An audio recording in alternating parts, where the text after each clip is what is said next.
ఒకప్పుడు 2015 నుంచి 1995 నుంచి 2004 దాకా చంద్రబాబు తరహా ఆలోచన ధోరణి వస్తే రాజకీయాలకు అతీతంగా పని చేయాలి అధికారులు అనేటటువంటి ధోరణి వస్తే పర్ఫెక్ట్ వస్తుంది. ఆ రోజు రావాలంటే పాలకుల యొక్క ఆలోచన ఆ రూట్లో ఉండాలి.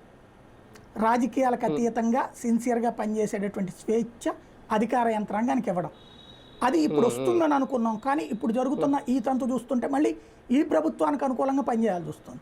ఇంకా అప్పుడు ఎక్కడ దాంట్లో నైపుణ్యత వచ్చినట్టు, నిజాయితీ వచ్చినట్టు. కానీ ఫైనల్గా ఈ కేసులో ఇంకా మరికొంతమంది ఐపీఎస్ అధికారులు కూడా ఉన్నారు, వాళ్ళ మీద కూడా వేటు తప్పదు అనే ప్రచారం అయితే గట్టిగా జరుగుతోంది. ఆ లిస్ట్ కూడా రెడీ చేసి పెట్టుకున్నారు అనేది వాళ్ళందరికీ థ్రెట్ ఏనండి ఇప్పుడు అనుకోవాలా? ఇంకా ఈ కేసు అని కాదు, ఏదో ఒక థ్రెట్ ఉండదు. ఈ 16 మందిని ఎవరినైతే మొన్న అటాచ్ చేశారో డీజీపీ ఆఫీస్కి, వాళ్ళందరి మీద ఏదో ఒక రకమైన వేటు వేసేటటువంటిది, లేదా వాళ్ళలో ఎవరన్నా సరెండర్ అయ్యి జగన్కి వ్యతిరేకంగా ఏమన్నా చెప్తే వాళ్ళు ఇట్లా చేయించారు